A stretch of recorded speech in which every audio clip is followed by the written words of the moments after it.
So one part of learning Dura that I found very, very helpful was distinguishing between conceptual minds and non-conceptual minds.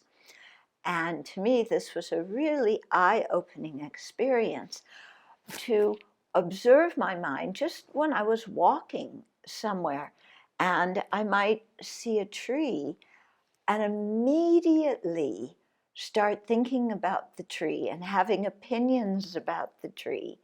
And all of a sudden, I was realizing that's what I was doing.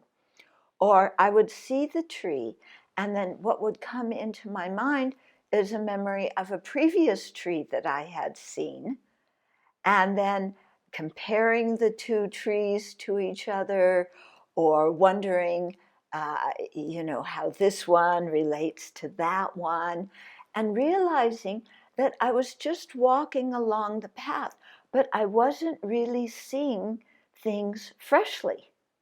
I was seeing them through the lens of either my past experience and what I thought they were going to be like, or starting as soon as I saw them with conceptualization about what they should be, what they could be, examining this aspect or that aspect of them.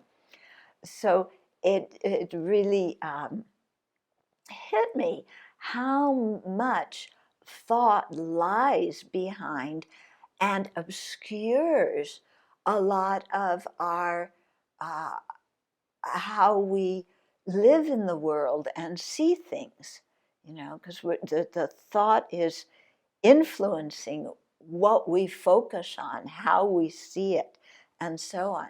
So, uh, and then of course we begin, one thought leads to the next, and we begin to interpolate and interpret and so on.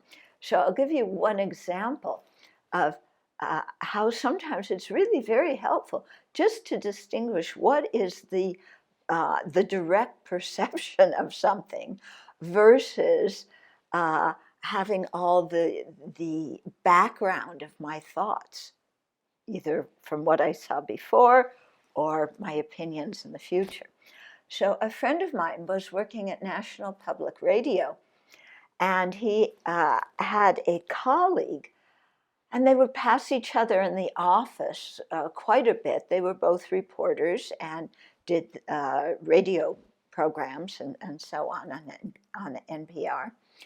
And whenever they passed in the office, his colleague didn't smile, didn't look at him, uh, and my friend Peter just said, "Oh, this guy doesn't like me. I don't know what I did, but he doesn't make eye contact. He doesn't smile.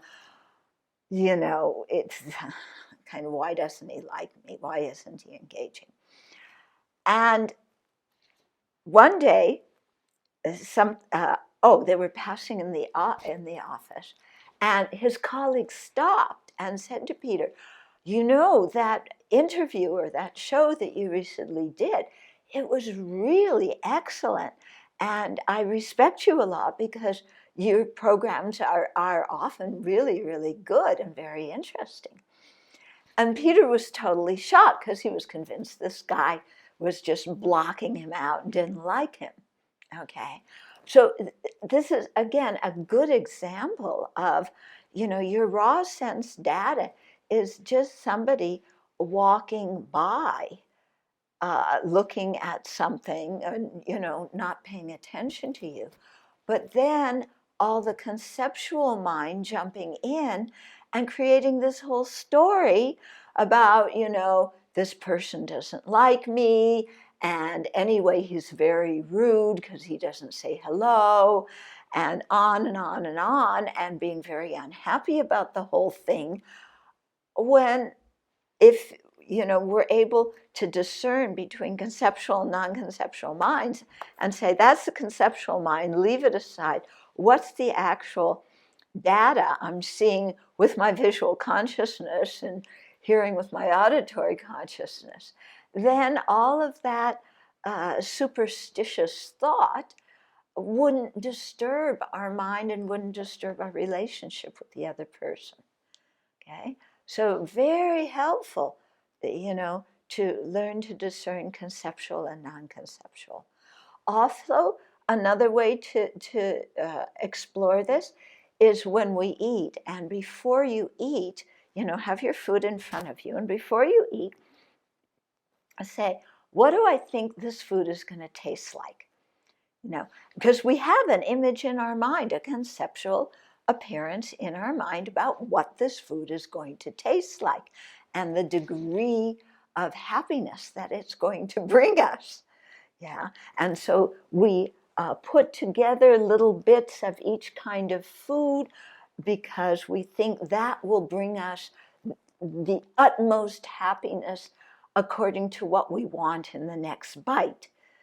And you look at this, and we spend an extraordinary amount of time doing this. Yeah, but so you get an image in your mind about what you think this bite is going to taste like, and then taste it and compare your conceptual appearance of what you thought it was going to taste like and what it actually tasted like, your direct experience, and see the difference. And then see how the difference affects your mood and your emotions. Because most of the time when we're very hungry, we think the food is going to taste much better than it actually does. And then when we eat it, we feel disappointed. Yeah. And then we go, and that affects, our whole meal. So another way just to check between what is direct experience and what is a conceptual mind. Okay? That can be very useful, I think, in our lives.